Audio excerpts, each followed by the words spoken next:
Go home, camera, you're drunk. Oh, wrong way. Try again. 1, 2, 3. And we're back. Okay.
The wonderful Emily Hayden.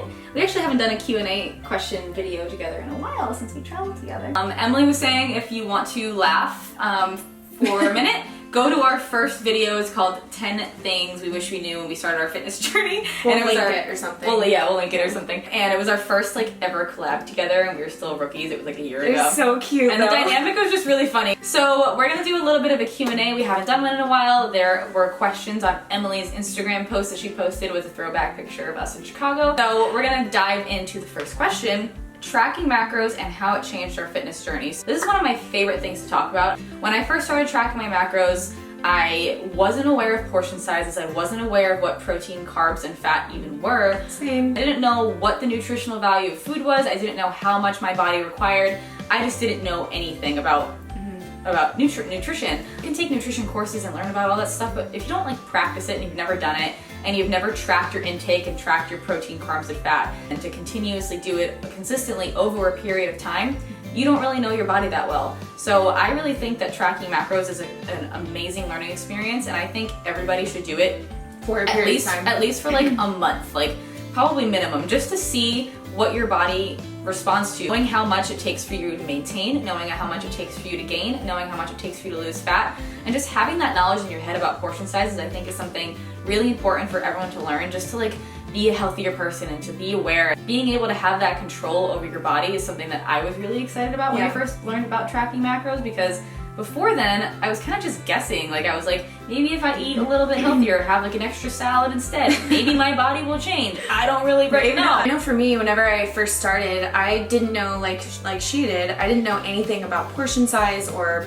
proteins, carbs, fats, none of that. What I thought was, okay, if I want to look better or feel better, then I need to eat less and eat cleaner. Essentially, when I look back on it, calorie-wise, I was probably kind of starving myself without knowing it, and I didn't think that there was anything wrong with it. I ate veggies, and I ate fish, and I ate, I don't know, things that I thought were healthy. What tracking macros has done for me is just given me a really good knowledge base and foundation for how to live my life, how to live this lifestyle in a maintainable and a sustainable way, so that I can enjoy myself and have some fun with friends and go out to eat, but I can also stick to my program, 85% of the time. Right. So it's made this a lifestyle for me rather than a diet. We're not at all saying oh, everyone should track macros. Or it's forever either. Yeah, or forever. Not at all. It's just a really good tool so that you can get some knowledge under your belt and apply that knowledge for the rest of your life, even if you never ever track a macro ever again. I'm gonna put this up a little bit. Yeah, I think it might be tilted.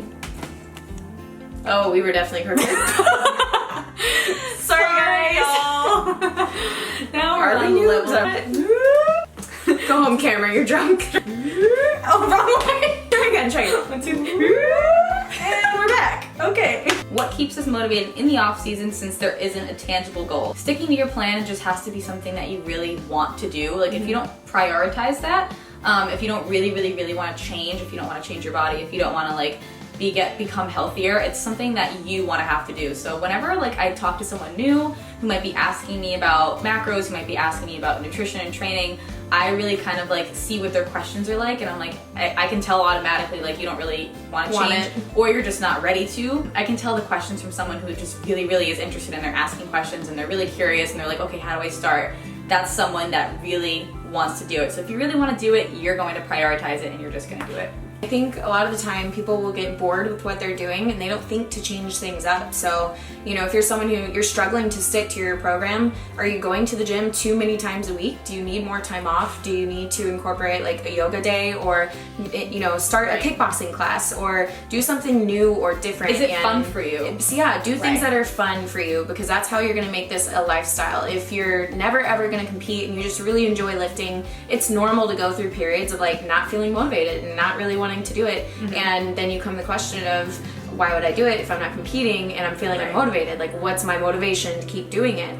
And the reason the answer is you do it because you love it. And sometimes that also means taking a step back and just taking a break and just living life for a little bit. Maybe that means a week off from the gym. Maybe it means 2 days or a month. Whatever that means to you personally, it's okay. Like, do things because you like it and because it's fun for you and it makes you feel good on the inside. Another thing I think people get unmotivated from is not having a set plan and not knowing exactly what they're doing. So for me, when I was first starting, if I didn't know the answer to something, I would research it. Google is a great resource. So you can Google anything. You can Google anything. It's amazing. Hire a coach. You can look on YouTube. You can look on bodybuilding.com for programs. Once you get on something structured or figure out like a structure for yourself, maybe it's going to be a little bit more motivating to you to continue to do whatever you're doing. You are a competitor and you are in the off season. Something that we both like to focus on is our gym performance and like how we're feeling. So strength. Yeah, strength, gaining muscle, enjoying life, enjoying time with friends. When you're focused on gym performance, it's something that's physical, tangible. You can see it in front of you every single day in the gym. Like for me, that's why I really like powerlifting, because I know that like every single week I'm adding 5 pounds, or I'm adding a rep, or like I'm doing something. I can see it physically and I'm getting stronger, and that's really motivating to me. And it feels really good. And I feel like, especially, well, girls or guys, it's just really empowering to see like, man, last week my everything was this much weight, and then this week I was able to add 2 pounds, 5 pounds, whatever it might be, and it just makes you feel really empowered and good about yourself. Yeah, absolutely. Now Emily and I are going to talk about our friendship story. So it all started with an email from Miss Bucci. It was an email? No, it was an email. It was before that. Oh, well, okay. In like July. I watched your very first YouTube video that was on your patio. It was about Team U or something. Yeah. And I was like, she's so cute and she's so good. Oh god. It's cringe. It wasn't even that bad. Like, I mean, yeah, the quality's not good. It was on your I put my hair extensions in and I put makeup on. I was like, let me get ready. did you take like 10,000 clips for one thing? Because I did. No, it was just one clip because you couldn't even see the quality. It was so poor. You didn't even know that like I had face because the quality was super. Emily and I met on social media probably about 1.5 years ago, like last July. And we were talking back and forth, and we both knew that we were competing at USA's. And it was my second national show, and I was kind of like a newbie. I actually went to that show completely alone, but I met Emily. We were backstage. We were getting ready to go on, and like you placed second at that show, right?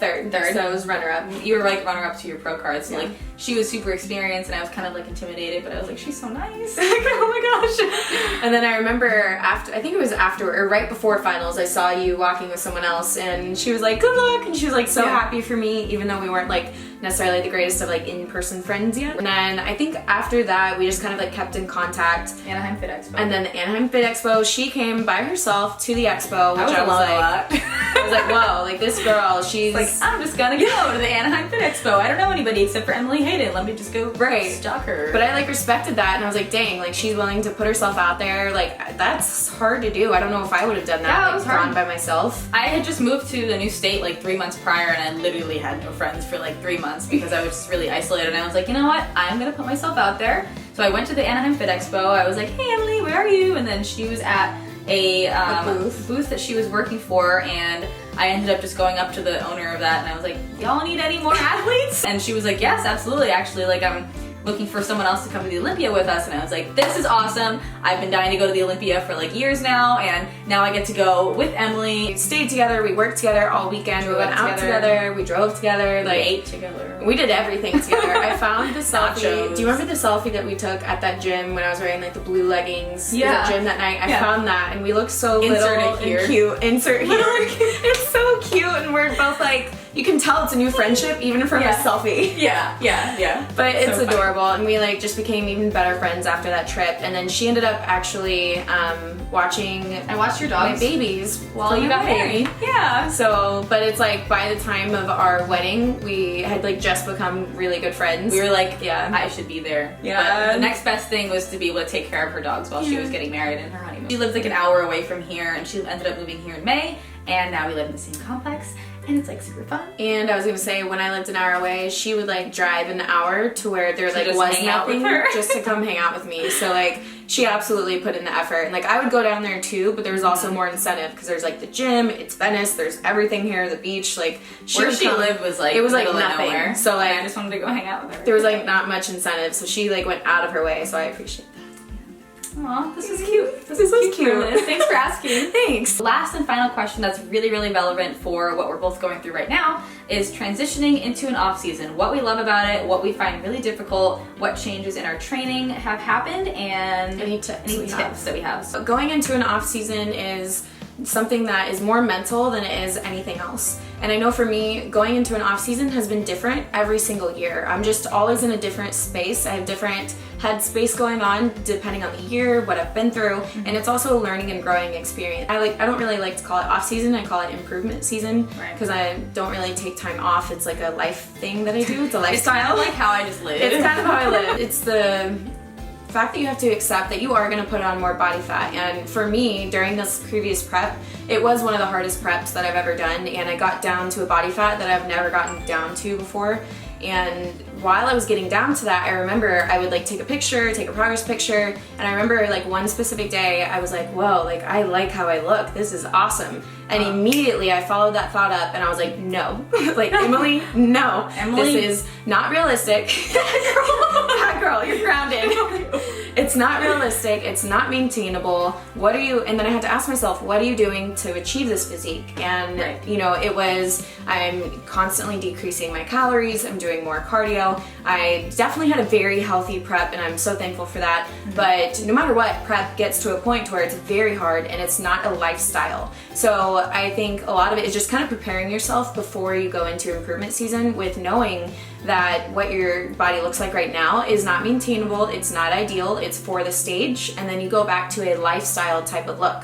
And I personally think the lifestyle look is amazing. I'm not gonna say it's better or worse than anything else, but I think it's just beautiful, it's healthy, it's fit, it represents what the lifestyle of it all looks like, which is relatable to almost everyone, rather than the competing side, which is not really relatable. It's not at all. It's not even relatable to me. Like, I don't even look like my competitor self. The hard part of it is like accepting. a really shrunken version of yourself. Right. I look back and I'm like, I was so tiny. I know. I look back too. I was like, oh my god. The way you feel when you're that lean is not what you feel normally in normal life. And I think a lot of people, especially if you're new, might be going into a bikini prep or like a bodybuilding prep or whatever because they want to lose weight and look better. And they don't think about like after the show happens, you don't keep looking like that because it's such an extreme. Of course, you can diet and go through a cutting phase and not get to that competitor level of leanness, but when you're getting ready for the stage, you get to this like really extreme level.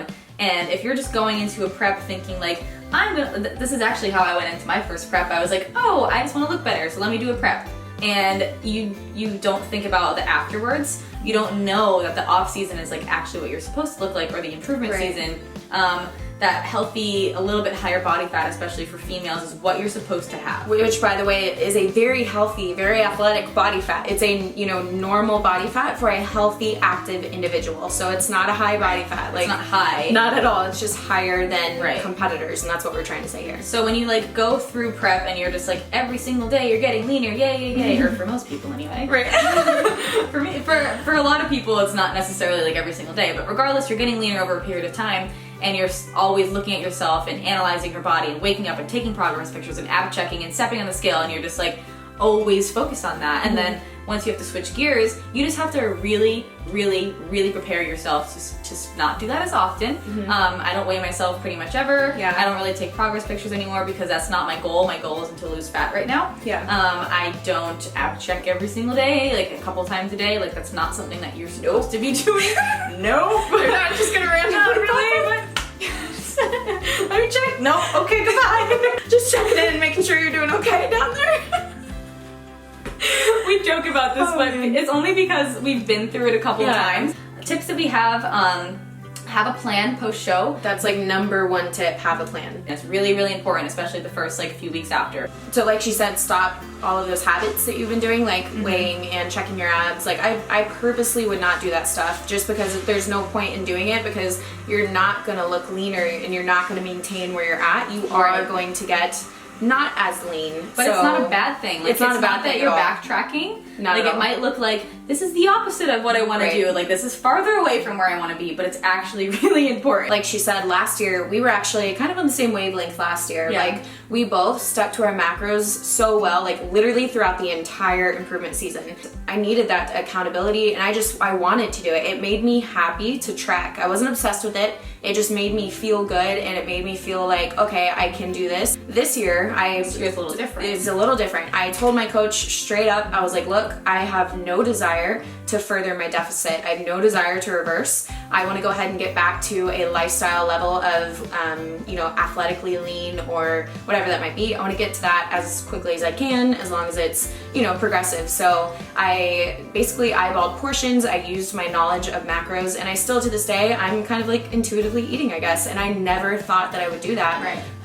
That's where I'm at this improvement season. Improvement season for me is definitely far, far away from what it was last year. This year I'm doing a mix between tracking my macros and intuitively eating. This is definitely the best improvement season I've had mentally so far. I would say that going immediately into maintenance / surplus calories and just like immediately getting my body back to normal definitely suppressed a lot of those cravings and those like intuitions, like I just need to eat all the food. Like I got kind of normalized really quickly. Yeah. I'm also still tracking my macros like when I can, just because I really like the structure and like it really just helps me. There's gonna be plenty of times where I'm not going to be tracking at all and just using my intuition, using my knowledge, making those mindful decisions. And I think it's important to recognize that you and the person next to you, you guys are going to be in different headspots. You should really just respect others' opinions and respect their headspace and where they're at and let them do what's best for them. That's a good tip. Respect someone else's headspace. Yeah.